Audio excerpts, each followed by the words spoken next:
Hey, what's going on, folks? Welcome back to Ye Little Fab Shop. Chris Denny with Denny's Country Life here. So, I wanted to give you guys a few updates and throw out a brand new to YouTube channel shout out. So, for starters, I guess we're gonna hit up the Hey Grapple here.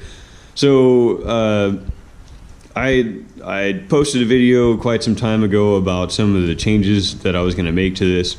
I'm making all of those changes, and hopefully it works as good as I'm thinking. It worked pretty good last year, but this is the finishing touches.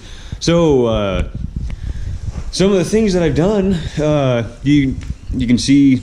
I don't know how close of attention you paid, but the outside and the center dividers have all moved out to the front of the grapple, and that's really going to help get the bales into the chutes, whereas before it didn't quite feel right moving through the field trying to get the bales in the chute. This is going to give me an advantage, and I think I'll be able to get them in the chutes quite a bit faster. So that was one thing. They also needed to move forward because they used to mount right about here. And if you can see, I've got new holes punched there for where the hook shafts have moved forward. So they all moved forward 5.5 inches from their previous location, and that is going to put the hook right here as it moves down. So it is going to just barely miss this 2x4 rec tube. That's going to help out a lot with the longer bales.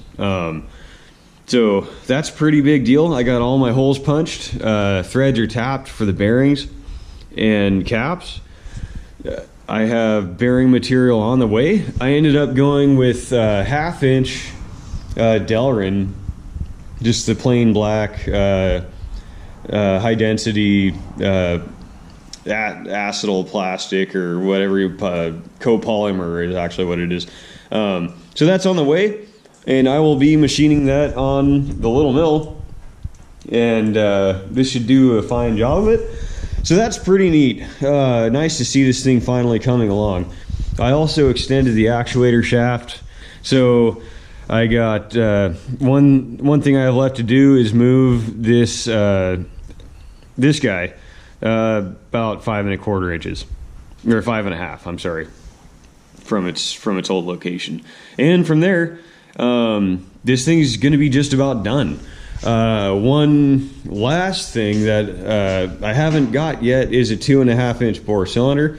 This is a 2 inch by 8, and it felt a little bit anemic. So, a 2.5 inch bore is just gonna sink those teeth in that much more into the bale. This, when you're in some fairly tightly packed, dense bales. It didn't seem like the hooks were going in as far as they should. So all those upgrades, boy, this thing is going to be sweet. It is just going to be a pleasure. So good to finally make progress on that. I need to get it out of the shop because I have probably about 70 hours worth of other jobs to do for a different company. So that thing's got to find its way out of here. The welding table. This thing turned out really nice, folks. Really, really nice. It came out better than I thought it was going to. Between the Rosebud and C-channel, I got this thing to where there's very, very little deviation, even in the center. The whole thing just kind of smoothed its way out. And for that, I'm very thankful. Like I said, I didn't think that it was going to go that smooth. So I do have one bad corner on the table. And as you can see, this is the spot where the previous owner tried to shorten the width of the table. So he took a grinder with a cutoff wheel, and he got about 2 feet in and said, you know what, screw this. This is too much work. I'm burning through too many discs. Trying to repair that was a little bit difficult, because that small sliver had memory, and it did not want to correct with the rest of the table, no matter how hard I tried. So I filled it back in. I I tried to correct it with the rest of the table, but there is a deviation there that I don't trust to weld any precise parts on. The rest of the table's fine. So as long as I'm cognizant of my surroundings, my table surface, what I'm doing, I shouldn't have any issues. So welding table turned out great. One thing that I am considering doing for clamping purposes is getting this edge as straight as I possibly can, using a carpenter square and laying out various holes and tapping half 13 or was it half 12, half 13, whatever, threads into the table so that I can put bolts in various different places or all thread and use those to clamp parts in the middle of the table or wherever I need to clamp. So may or may not do that. It's a thought. I think there's a good chance that I will, because right now the farthest that I can clamp in is about 3-4 inches into the table. You can work with it. Where there's a will, there's a way. So yeah, anyhow guys, that's the welding table. The Viking 3350 has been an amazing helmet. Really enjoying using that. Lastly, let's get to the shout out. So video is starting to get kind of long.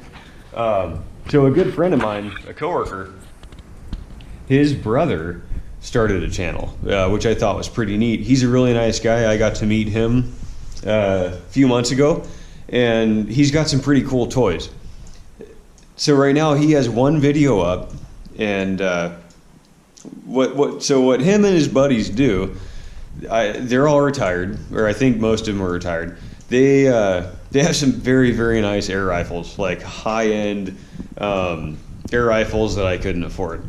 And what they do is they go to dairies in their area at nighttime, and they snipe rats for hours. So they clean the place out. They'll shoot hundreds of rats, and it's really neat.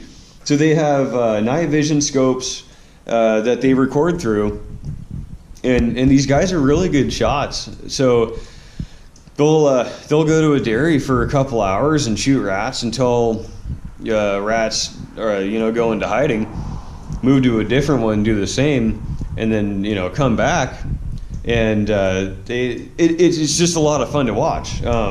So right now there's a video up. It's right about 7 minutes of them just taking these rats out.